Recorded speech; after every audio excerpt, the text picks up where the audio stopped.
Bom dia, oitavo ano. Então, recebi um e-mail falando sobre algumas dúvidas sobre números irracionais. Então, vamos recordar um pouco sobre esse conjunto numérico.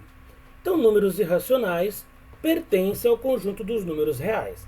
A gente já aprendeu o conjunto dos números naturais, conjunto dos números inteiros, conjunto dos números racionais e agora a gente vai rever conjunto dos números irracionais. Então, vamos lá.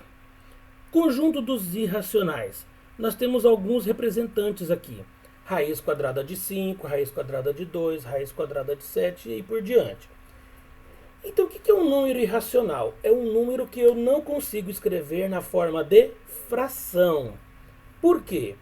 Quando eu consigo escrever um número na forma de fração, ou ele é um decimal exato. O que é um decimal exato? É quando ele tem fim. Por exemplo, não teria esses três pontinhos. Se viesse só até o 8, ele seria um número racional. Então, um número racional, tudo que eu consigo escrever na forma de fração.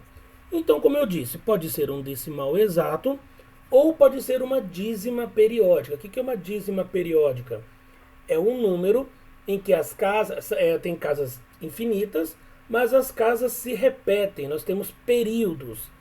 Como tem o período, eu consigo, através de um cálculo, montar a fração que é chamada de fração geratriz, certo? Agora, um número irracional, ele é infinito e as casas não se repetem. Então não tem como eu escrever na forma de fração. O que eu posso fazer é usar um termo chamado aproximação. O que seria essa aproximação? A aproximação nada mais é do que eu tenho aqui raiz quadrada de 5. É 2,2 e continua infinitamente. Eu não tenho como escrever todas as casas. Não existe calculadora, nada que consiga fazer isso. Por ser infinito. Eu posso selecionar algumas casas e utilizar somente essas, mas aí eu vou ter que escrever, que é uma raiz aproximada, ok? Então, toda vez que eu pensar em um número irracional, eu vou pensar sempre em uma aproximação, ok?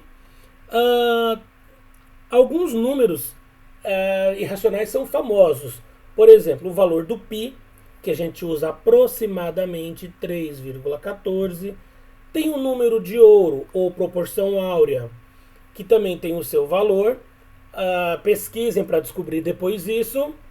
Tem outros números também que vocês vão utilizar no ensino médio que usa esse conceito de irracionais, ou seja, vai usar com uma aproximação.